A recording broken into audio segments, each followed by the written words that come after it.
Viewers, তো মুফা সাহেবের অনেক বছর আগের একটি ভিডিও, তো 3 বছর আগের মনে হয়। তো সেখানে তিনি লিখেছেন স্ত্রী চলে গেল মুফাজুল ইসলাম। তো তিনি এখানে কিছু বয়ান দিয়েছেন, হয়তো বা অনেকে শুনেছেন। যাই হোক, সেটার আজকে রিমাস্টার্ড কপি আপনাদের সামনে পেশ করব। শুরু করা যাক। আসসালামু আলাইকুম সংগ্রামী ওয়ালাইকুম আসসালাম। ভাই ও বোনেরা, আজকে 23শে জুলাই 2013 সাল। তো বুঝতেই পারছেন তারিখটা কখন কখন তিনি ভিডিওটা আপলোড করেছিলেন। এখন বাজে 2টা 43 মিনিট। আমার দ্বিতীয় স্ত্রী আমাকে ছেড়ে চলে গেল। তো তোমার দ্বিতীয় স্ত্রী তো ছেড়ে চলে গেছে, কারণটা কি? তোমার পাগলামির জন্য নাকি অন্য কোনো কারণ আছে? যাই হোক, বলো। আমাকে সবাই বলে, মুফাসিল ভাই, আপনি আপনার ব্যক্তিগত জীবন কেন আলাপ করতে চান? তো যাই হোক, একটু সামনে থেকে স্কিপ করে দিই। ফারহানের সঙ্গে কথাবার্তা বলি। ফারহানের যখন কেউই এতে মত দেয়নি। ভিতর দিয়ে যেতে হয়, কি হারাতে হয়। আমরা সব হারিয়ে সব পাবার। আমরা সব হারিয়ে মানে আমরা সকল কিছু পাগলামি গুলো করে এখন কি করব, কি পাওয়ার চেষ্টা করতেছি, তো সেটা আমরাই জানি না। যাই হোক, আমার প্রথম স্ত্রীকে আমি বিয়ে করেছিলাম যখন আমার বয়স অনেক কম, অনেক কম। অনেকটা ইমোশনের লীলা খেলার মধ্যে বিয়েটা হয়েছিল। মানে প্রেম করে বিবাহ করেছিলাম। যাই হোক, তো সেটা মেনে নেয়নি তোমার ফ্যামিলি, এটাই তো তুমি বলবে পরে। বলো। বাবা মা কেউই এতে মত দেয়নি। না দেবারই কথা। তখন আমাদের ভিন্নতা আমার কাছে ভালোই লাগতো, আমাদের কাছে ভালো লাগতো। তো কিছুটা স্কিপ আমার অনেক কিছু বলতে যাবেন। যাই হোক, একটু দেখি সামনে থেকে। বাবাকে প্রচন্ড ভালোবাসি।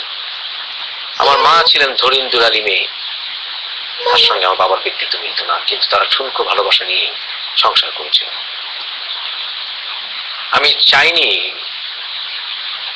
এরকম সিচুয়েশন আমার হোক, তাই আমার জীবনে আমার বাবাকে আদর্শ হিসেবে নিয়েছিলাম। দ্বিতীয় স্ত্রীকে বিয়ে করার সময় আমি বাংলাদেশে গিয়েছিলাম। তখন আমি তো মানে উনি বলতে চাচ্ছেন যে উনি প্রথম স্ত্রীর সাথে উনি বিবাহ বিচ্ছেদ করার মানে, তো মানে উনি আবার বিবাহ করবেন, তো এই চিন্তা ভাবনা উনি করেছিলেন। তো তখন কি বলবো আসলে, এগুলো সবই আপনারা অনেকে জানেন যে ওনার 2টা বিবাহ ছিল। এখন সবাই ওনাকে ছেড়ে আর এক জায়গায় রয়েছে, কারণ উনি এখন নাস্তিক বা উনি এখন পাগলামি করতেছেন। যাই হোক, বলতে থাকেন। বেশ কিছু টাকার মালিক। ওই মানুষকে ঠকিয়ে কিছু টাকা পেয়েছিলাম। যাই হোক, বাংলাদেশে গিয়ে ফ্রড বাটপারের পাল্লায় পড়ে তোমারে আবার ফটফট পারে ধরে। তো তুমি এটা কি শুনাইলা? তো এটাও কি সম্ভব যে তোমারে ফটফট পারেও ধরে? ও মানে কি টাকা পয়সা চলে গেছিল তোমারেও আবার ফটফট পারে ধরে? বাবা। যাই হোক, তার মানে বোঝা যাইতেছে যে তোমার চাইতেও বড় ফটফট পৃথিবীতে আছে। তো কে সেই মানুষটা? তো তাকে তো পরিচয় করাইলা না। তো তাদেরকে একটু দেখাও, একটু দেখি তাদেরকে যে তোমার মতন একজন ফটবাটপার ছাড়াও আর একজন ফটবাটপার আছে যে তোমার টাকা মাইরে খাইতে পারছে। তো তাকে একটু দেখাও আমাদের। যাই হোক, ব্যবসাটি খোয়াই, আমার আইন প্র্যাকটিসটি খোয়াই। সাবাস। শূন্য হাতে ইউরোপে আসি। তবে ইউরোপে এর আগে আমি যখন অবস্থা ভালো ছিল, আমার দ্বিতীয় স্ত্রীকে আমি বিয়ে করি, যে রিলেশনে আমার সেকেন্ড কাজিন। ভেবেছিলাম আত্মীয়ের ভিতরে করছি, সে আমার দুঃখ কষ্ট বুঝবে। মানে আত্মীয় স্বজনের মধ্যে করতেছি, মানে আমি যে কি ছোটবেলা হইতে যে আমি যে ধরনের পাগলামি করেছি, তো সেগুলো আমার আত্মীয় স্বজন দেখে অভ্যস্ত হয়ে গেছে, তো এখন কিছুই করবে না তারা। যাই হোক, এর জন্য আমি দ্বিতীয় স্ত্রী বিবাহ করে যেন আমি একটু সুখে থাকতে পারি, এই চেষ্টার জন্যই আমি তাকে বিবাহ করেছি, এটাই তো বলতে চাইতেছো, বোঝা গেছে। যাই হোক, তার সঙ্গে শর্ত ছিল আমার ছেলে আছে ফারহান, তাকে ভালোবাসতে হবে। তো এখানে তিনি বলতেছেন যে ওনার ছেলে যে ফারহান রয়েছে, তো তার সঙ্গে তার মানে ভালোবাসতে হবে, তাকে স্নেহ করতে হবে, আদর করতে হবে, মানে তাকে মার মতন, তাকে সন্তানের মতন লালন পালন করতে হবে, এই কথাগুলো তিনি বলতে চাইতেছেন। যাই হোক, একটু স্কিপ করি। আমার দ্বিতীয় স্ত্রী সাথে আমার ফারহানের পরিচয় ঘটে, কিন্তু আমার ফারহানের যেহেতু রেসিস্ট আক্রমণ হওয়ার পরে 3 বছর হাসপাতালে ছিল, খুবই দুঃখজনক, আমার পৃথিবী ভেঙে যায়। খুবই দুঃখজনক, ফারহান স্কিজোফ্রেনিয়া ভয় থেকে স্কিজোফ্রেনিয়া রোগ ডেভেলপ করে। খুব দুঃখজনক, ফারহানের মা অর্থাৎ আমার প্রথম স্ত্রী তাকে বিভিন্ন ভাবে নেগলেক্ট করা শুরু করে। খুবই দুঃখজনক, সোশ্যাল সার্ভিস, আমি বাবা বলে আমার কথা শুনতো না। খুবই দুঃখজনক। আমি 3টি বছর স্ট্রাগল করার পরে কোর্টের মাধ্যমে প্রমাণিত হয় আমি মানে কোর্টে আমি গাঁজা বিল দিয়ে আমি প্রমাণ করি যে আমি ফারহানের মানে বাবা হওয়ার যোগ্য। যাই হোক, বলতে থাকো। বাবা হিসাবে দুই প্যারেন্টের ভিতরে বেশি যোগ্যতা সম্পন্ন, এবং হাইকোর্ট আমাকে ফারহানের কানাকটা হতে পারে। যাই হোক, দায়িত্ব দেয়। আমি নিয়ে আসি আয়ারল্যান্ডে আমার দ্বিতীয় স্ত্রীর কাছে, বলি আমার ছেলেটা ফারহান, তাকে ফেলে দিতে পারি না, তুমি কি তাকে দেখবে না? অস্বীকার করে। অস্বীকার, কি বলবো, এটা খুবই দুঃখজনক। যাই হোক, বলো তুমি। অস্বীকার করে। খুবই দুঃখজনক। বাধ্য হয়েই ফারহানের মা আবার ফারহানকে নিয়ে যায়। ফারহানের সঙ্গে খুবই ভালো কাজ করেছে, কারণ সৎ মা কখনই নিজের সন্তানকে ভালো করে দেখবে না। অবশ্য কিছু কিছু জিনিসে তার ব্যতিক্রম ঘটে, তো সেটা আর কি বলবো, অনেকেই জানে। যাই হোক, বলতে থাকো। অনুরোধ থাকে সে যেন আয়ারল্যান্ডে চলে আসে। ফারহান এবং তার মা আয়ারল্যান্ডে সেটেল করে, আমার প্রথম স্ত্রী। খুবই এবং ভালো। ফারহানকে আমি যোগাযোগ রাখার চেষ্টা করি, তা আমার ভাই বোনেরা তোমরা সবাই জানো। জানি। এখন আমার জীবনে সবচেয়ে এই কি, এটা কির জন্য হয়েছে? কি নেট সমস্যা ছিল নাকি? যাই হোক, বলতে থাকো। বেশি ভালোবাসি খুব ভালো। আমার বাবা, আমার সন্তানদের, আমার সাবাস, বাংলাদেশ এবং সাবাস। আমার ধর্মকে। আমি বর্তমানে এখন এই ধর্মের পিছনে লেগে রয়েছি। যাই হোক, যখন আজ করতে পারি যে বাংলাদেশে নাস্তিকতাবাদ আর ধর্ম বিদ্বেষীরা ষড়যন্ত্র শুরু করেছে, তখন এই আন্দোলন থেকে আর দূরে থাকতে পারলাম না। এই বিষয়ে গবেষণা ন্যস্ত হই, অনলাইন অ্যাক্টিভিস্ট হিসাবে আত্মপ্রকাশ করি, এবং পরে আমি নিজেই এদের দলে যোগদান করি। বিভিন্ন ভাবে আওয়ামী লীগ সরকারের বিরুদ্ধে আন্দোলন করি। আমি পরে আবার বিএনপি সরকারের বাস দেওয়া শুরু করেছি। যাই হোক, জানতাম না যে আমার দ্বিতীয় স্ত্রীর বাবা মিরপুরে, ঢাকার মিরপুরে একজন বড় আওয়ামী লীগ নেতা। বাবা, তুমি তো মিয়া হাসাইলা মিয়া, যার লাগে তুমি সংসার করলা তার পাপের সম্বন্ধে তুমি জানতো না মিয়া। তুমি তো কি কম মিয়া, তুমি তো হাসাইলা। যার লগে সংসার করে, যারে আমি বিয়ে করছি, যার লগে আমি চলি, যার লগে আমি ভাত খাই, যার লগে আমি ঘুমাই, তো তারই আমি জানতামই না যে আমার শ্বশুর যে আওয়ামী লীগের নেতা ছিল। বাবা, তুমি তো বড়ই তো কি কম, একটা কমেডিয়ান তুমি। যাই হোক, কমেডিয়ান না পাগল বুঝতেছি না। তো তুমি যোগাযোগ রাখার চেষ্টা করো না যে তোমার বাবা কি ছিল না। ঠিক আছে, মানে আমি তোমার শ্বশুর কি ছিল না সেটাই তুমি জানতো না।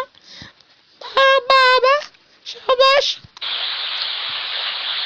আমার স্ত্রীকে আমি অনেকভাবে বোঝাই, সেই গোজামিল দেওয়ার সরি আমি গাজামিল দেওয়ার চিন্তা করি, তো গাজামিল দিতেছিলাম, তো গাজামিল সে গ্রহণ করেনি। ঠিক আছে, যাই হোক। কিছুদিন মেনে নেয়, সবাই তারপরে যখন অবস্থা খারাপ হতে থাকে, অবশ্যই খাওয়া খারাপ হইতে থাকবে, কারণ তুমি তো কোনো কাজ বাজ কিছুই করো না, স্ত্রীদের খাওয়াবা কি কইরা? যে দুই দুইটারে বিয়ে করছো, তো তাকে খাওয়াবা কেমনে তুমি? তো সেটাই বুঝাও তুমি। তো তখন তো অবস্থা খারাপ হইতেই থাকবে। কাজ বাজ সাইডে দিয়ে যদি এই ধরনের পাগলামি শুরু করো, তো তাহলেই তো মানুষ তো কি কমো, তোমার তো অবস্থা খারাপ হইবেই। যাই হোক, বলতে থাকো। আমার স্ত্রী আমার অবর্তমান আমার শ্বশুর এবং শাশুড়ি এবং তার পরিবারের সাথে কথা বলা শুরু করে এবং তারা তাকে বোঝায় খুবই ভালো। ঠিক আছে, ও আওয়ামী লীগ ভালোবাসেন, ও আওয়ামী ভালোবাসে না, ও তো পাগলামি করতেই আছে। তো তো তো তো তোমার তো জামাই, এর জন্য তুমি তাও পাগলামি একটু মাইনে নাও, কারণ একমাত্রই তো জামাই, তো জামাইয়ের পাগলামি তো একটু মাইনে নেওয়া যায়। যাই হোক, বলতে থাকো। না তবু বলো আন্দোলন বাদ দিয়ে সংসারে মনোযোগ হতে এইসব আন্দোলন ফন্দোলন করাও। মানে উনি বলতে চাইতেছেন যে এই ধরনের পাগলামি বাদ দিয়ে সংসারে যেন মনোযোগ দেয়। তো যাই হোক, বলতে থাকো। দরকার নেই, অবশ্যই তুমি দরকার নেই। আন্দোলন করার কারণে দেশেও আসতে পারছো না, কারণ তোমরা সব টার্গেট হয়ে গেছো। তো তোমরা কোন সময় টার্গেট ছিল আমি তো সেটাই জানতাম না। তো কাদের টার্গেটে ছিল তুমি? তুমি কাদের টার্গেটে ছিল এটা বলতে কোনো সময় তো বলো না, তোমার ভিডিওতে তুমি বলো নাই যে তুমি কাদের টার্গেটে ছিল তুমি। যাই হোক, বলো। এভাবে বোঝাতে শুরু করে। হ্যাঁ। আমার স্ত্রী গত কয়দিন আগে আমাকে আলটিমেটাম দেয়, আন্দোলন ছাড়ুন, নাহলে আমাদেরকে থাকবো। তো তো উনি দেবে না কেন সেটাই তুমি বলো। তুমি ধরনের যে এই ধরনের পাগলামি শুরু করছো, তো এর লেগে তো সে তোমার আলটিমেটাম দেবেই যে তুমি পাগলামি ছাড়ো, নাহলে আমরা চলে গেলাম। তো এই ধরনের কথাবার্তা তো সে বলবেই, তো এটা তার বলার কাজ। ঠিক না? তুমি যে ধরনের পাগলামি শুরু করছো, তারে খাওয়াবা কি? যে তোমার সংসারের অবস্থা তুমি খারাপ করছো। যে একজন পুরুষের যে কর্তব্য যে অর্থ উপার্জন করা, তো সেইটাই তুমি তো করতেছো না, তুমি পাগলামি করা শুরু করছো। এই আওয়ামী লীগ রে বাস দাও, এই বিএনপি রে বাস দাও, এই জামাত রে বাস দাও, এই এরে বাস দাও, ওই ওরে বাস দাও। তো এরমই তো তুমি করতেছিলা। এর কারণে তো সে আলটিমেটাম দিয়েছে যে তুমি পাগলামি ছাড়ো, নাহলে আমরা চলে গেলাম। তো উনি সে তো ঠিকই কাজ করেছে, তো এটা তো তার করা উচিত ছিল। তো এটা তো ভালোই। যাই হোক, আমি আমার নীতির সাথে আর কখনো সাইকোলজিক্যালি ব্ল্যাকমেইলড হব না বলে মানে আমি ওই ধরনের যে আমার আলটিমেটাম দিয়েছে, তো তার আমি কি বলবো যে কচুকাটি। ঠিক আছে, ও মাথায় অন্য কিছু ছিল, সেটা বললাম না। কচুকাটি তো কচু কেটে, তো এখন আমি স্ত্রীকে ত্যাগ করেছি, ত্যাগ করে আমি এখন আমার পাগলামিতেই মনোযোগ দিয়েছি, কারণ আমি তো একজন সাইকোলজিক্যাল রোগী। তো এই রোগী থাকার কারণেই আমি এই ধরনের কাজগুলো করতেছি। যাই হোক, বলো। ওয়াদা করি রাসূল সাল্লাল্লাহু আলাইহি ওয়াসাল্লামের হাদিস যেমন প্রতিটি জীবনের অংশ নিয়ে আলোচনা করে সংগ্রামীদের, তেমনি ব্যক্তিগত রাসূলুল্লাহ সাল্লামের হাদিস যেরকম সংগ্রামী জীবনে যে অনুপ্রাণিত করে, তো একসময় এই পরে এখন এগুলোর মানে অপব্যাখ্যা করার শুরু করি। যাই হোক, কারণ এটাই তো আমার পেশা, নাকি নেশা না পাগলামি। ঠিক আছে, যাই হোক। তো এই ভিডিওটা যখন উনি তৈরি করেছিলেন, তো তখন উনি মানে আমি একটা কথা বলি, সেটা হলো যে ভিউয়ারদের, যে উনি যখন এই ভিডিওটা তৈরি করেছিলেন তখন উনি আস্তিক ছিলেন। তো তখন উনি এই আওয়ামী লীগ সরকারের বাস দেওয়ার চিন্তা ভাবনা করতেছিলেন, তারা উনি জানতেই পারেননি যে ওনার দ্বিতীয় স্ত্রীর বাবা আওয়ামী লীগের একজন নেতা, তো সেটা উনি জানতেই পারেননি। যাই হোক, কেমন জামাই আপনারা একটু দেখে রাখুন, যে এরকমের পাগল পৃথিবীতে আছে, যে আমার শ্বশুরে কি করে সেটাই আমি জানি না।